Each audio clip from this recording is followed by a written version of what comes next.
తానీష రాత్రి నిద్రపోతూ 12 ప్రహారాలు దాటితే తప్ప ఆయన నిద్రపోతున్న గదిలోకి వెళ్ళడం సాధ్యం కాదు.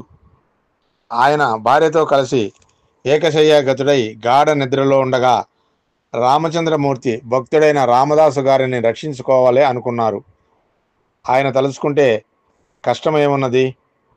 రాజకుమారుల వేషం వేసుకుని గుర్రముల మీద ప్రహారాలు దాటి తానీషా పడుకున్న గదిలోకి వెళ్ళారు. తానీషా ఉలిక్కిపడి లేచాడు.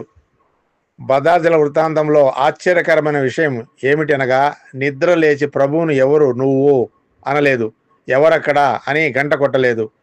ఎదురుగా ఉన్న రాజకుమారుల అందమును చూసి ఏమి అందము, ఎవరు వీళ్ళు అని చూస్తూ అలానే ఉండిపోయాడు. అది పరమేశ్వరుని దర్శనం అంటే. ఆ స్థితిలో కన్నులు నీరే కానీ నోట మాట ఉండదు.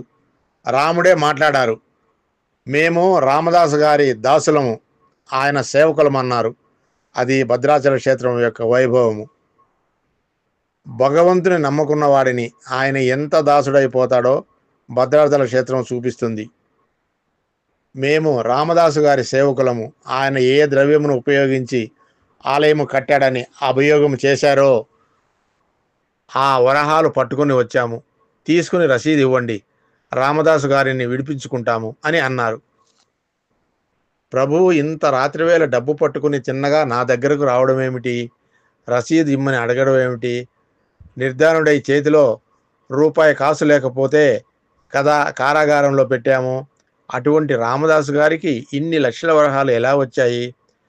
కారాగారంలో ఉన్న వాడి కోసం మీరు ఇంత డబ్బు ఎక్కడి నుంచి తెచ్చారు అని తానీషా అడగలేదు. రామదర్శనంతో అలా ఉండిపోయాడు. రామలక్ష్మణుల దర్శనం పొందడం మాటలు కాదు, ఆనంద పారవస్యములో ఉండిపోయి డబ్బు పుచ్చుకున్నాడు. డబ్బు ముట్టినది, విడిచిపెట్టమని తానీషా రసీదు రాసి ఇచ్చేశాడు. రాముడు ఉన్నాడు అనడానికి రామచంద్రమూర్తి ఇచ్చిన డబ్బే సాక్ష్యము.